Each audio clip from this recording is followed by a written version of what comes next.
बिस्मिल्लाहिर्रहमानिर्रहीम। अस्सलाम वालेकुम रहमतुल्लाहि व बरकातुहू। सामीईन और नाज़रीन, उम्मीद है आप तमाम अहबाब खैर व आफियत से होंगे। आज हम इस वीडियो के अंदर बड़ी अहम बात लेकर हाजिर हुए हैं। वो ये है कि बहुत सारे हमारे मुसलमानों को हदीस का नाम लेकर गुमराह किया जा रहा है।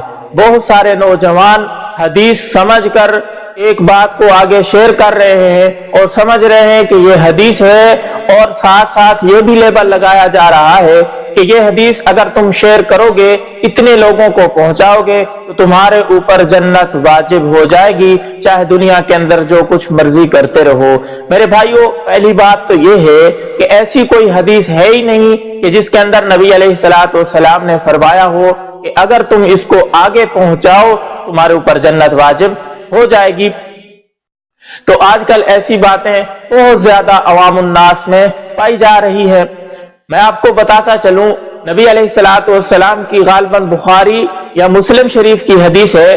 उसके अंदर नबी अलैहिस्सलाम ने फरमाया कि मेरी उम्मत के आखिर के अंदर एक तबका ऐसा आएगा, यानी मेरी उम्मत के आखिरी लोग कुछ ऐसे होंगे जो सुनी सुनाई बातें आगे फैला देंगे, मन घड़त हदीस होंगी, उनको हदीस समझकर आगे फैलाएंगे और कसरत से फैलाएंगे और उसके ऊपर फख्र करेंगे। तो मेरे भाइयों, हम समझते हैं कि आज वही जमाना है। आजकल बहुत ज्यादा हदीस कसरत के साथ मन घड़त हदीस आगे फैलाई जा रही है। चंद रोज पहले एक दोस्त ने मुझे दिखाया, उसके मोबाइल के ऊपर एक हदीस आई हुई थी। नबी अलैहिस्सलाम का हवाला दिया हुआ था कि नबी अलैहिस्सलाम ने फरमाया कि जो रबीउल अव्वल की किसी को मुबारक देगा, यानी रबीउल अव्वल के महीने के शुरू होने की कोई किसी को मुबारक देगा, उसके ऊपर जन्नत वाजिब हो जाएगी। मेरे दोस्तों, इस किस्म की कोई हदीस नहीं है। बड़ी तहकीक की किताबों के अंदर देखा, सादसा से राब्ता किया और उलमा से बातें पूछी, उलमा के बयान सुने। मैं भी आपकी तरह अदना सा इंसान हूँ, कोई अपने पास इतना इल्म नहीं है कि अपनी तरफ से मैं बात करूं। ये उलमा की बात मैं कह रहा हूं कि इस किस्म की हदीस उलमा की नजर से किसी कुतब की अहादीस की कुतब के अंदर इस किस्म की बात नहीं मिली कि रबीउल अव्वल के महीने की कोई किसी को खबर दे उसके ऊपर जन्नत वाजिब हो जाए। बल्कि किसी महीने के मुतल्लिक भी ऐसी हदीस नहीं है, ये अपनी तरफ से बात बनाई हुई है। असल के अंदर एक हदीस है जो वो भी है ज़ईफ, लेकिन वो फजाइल के दर्जे में बयान की जा सकती है।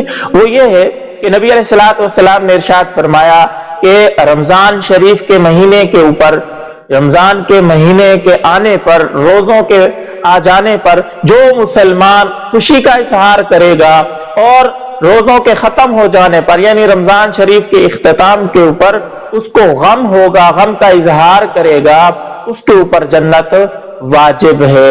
ये भी ज़ईफ है, लेकिन फजाइल के दर्जे में कहीं तक बयान की जा सकती है। उस किस्म की कोई हदीस नहीं है।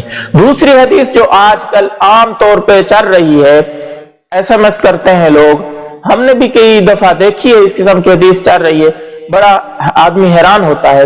वो ये है कि हदीस आगे फैलाने से, नबी अलैहिस्सलाम ने कोई भी हदीस है उसको आगे फैला दो तो तुम्हें 100 शहीद का सवाब मिलेगा। इस किस्म की कोई हदीस नहीं है मेरे दोस्तों। जो भी इस किस्म की हदीस आपको मिले, आपने फौरन उलमा से राब्ता करना है, मकामी उलमा है, उनसे रजू किया जाए कि वाकईतन ये हदीस है, यानी तहकीक करें, फिर आगे उसको फैलाएं। पहली बात तो ये, इस किस्म की हदीस फौरन आगे ना फैलाई जाए, उसकी तहकीक की जाए, क्या उसके अंदर हवाला है, उसको तब के अंदर तलाश किया जाए वाकईतन ये हदीस है, फिर उलमा को वो हदीस दिखाई जाए कि वाकईतन ऐसी हदीस है या नहीं, फिर आगे फैलाई जाए।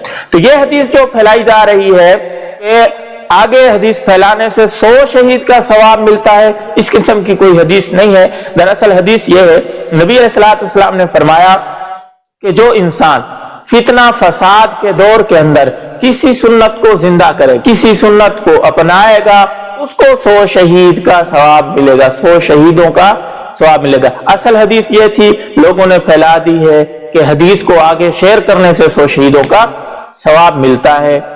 मेरे दोस्तों, ये नेट के ऊपर तरह तरह के फितने आ रहे हैं, इनसे खुदारा बचिए जितना हो सके। یہ نہیں کہہ رہا کہ نیٹ کے اوپر آ کے آپ علم حاصل نہ کریں، علم حاصل کریں، علم کی باتیں سنیں، لیکن علماء کے ساتھ تعلق ضرور ہو، علماء کے ساتھ رابطہ ضرور ہو، کیونکہ یہ دین جو ہے یہ علماء ہی ہمیں صحیح طریقے سے سمجھا سکتے ہیں۔ حدیث کا علم ہو، چاہے قرآن کا علم ہو، فقہ کا علم ہو، نماز کے متعلق ہو، روزے کے متعلق، حج کے متعلق، کسی قسم کا بھی دینی علم ہمیں علماء بتائیں گے، کوئی انجینئر نہیں بتا سکتا، چاہے جتنا بڑا دعوے دار بن جائے، کتابیں رکھ کے آگے وہ بتاتا پھرے کہ فلاں نمبر حدیث ہے، فلاں صفحے کے اوپر لکھا ہوا ہے، میرے بھائی جب اس نے پڑھا نہیں ہے کسی سے تو وہ تمہیں کیا بتائے گا؟ وہ تو اپنی انجینئرنگ ظاہر کرے گا، علماء کے اوپر بکواسات کرے گا، اس کے علاوہ وہ کچھ نہیں کر سکتا۔ خدارا ان لوگوں سے دور رہیں، انشاءاللہ دنیا کے اندر بھی کامیاب ہوں گے، آخرت کے اندر بھی کامیابی آپ کے قدم چومے گی۔ اگر آپ سنی سنائی باتیں اور من گھڑت باتیں آگے پھیلائیں گے تو نبی علیہ السلام کی بہت سی حدیثیں ہیں، پہلے میں بھی آپ کو بتاتا رہتا ہوں، اس کا آپ مصداق بن جائیں گے۔ نبی علیہ السلام نے ارشاد فرمایا، من کذب علی متعمدا فلیتبوأ مقعدہ من النار، کما قال علیہ السلام، کہ جس نے من گھڑت بات کی، اپنی طرف سے بات گھڑ کے میرے اوپر لگا دی، میری طرف منسوب کر دی، وہ اپنا ٹھکانہ جہنم بنا لے۔ امید ہے میں آپ کو جو بات سمجھانا چاہتا تھا وہ آپ کو سمجھ آ گئی ہوگی۔ السلام علیکم ورحمۃ اللہ وبرکاتہ۔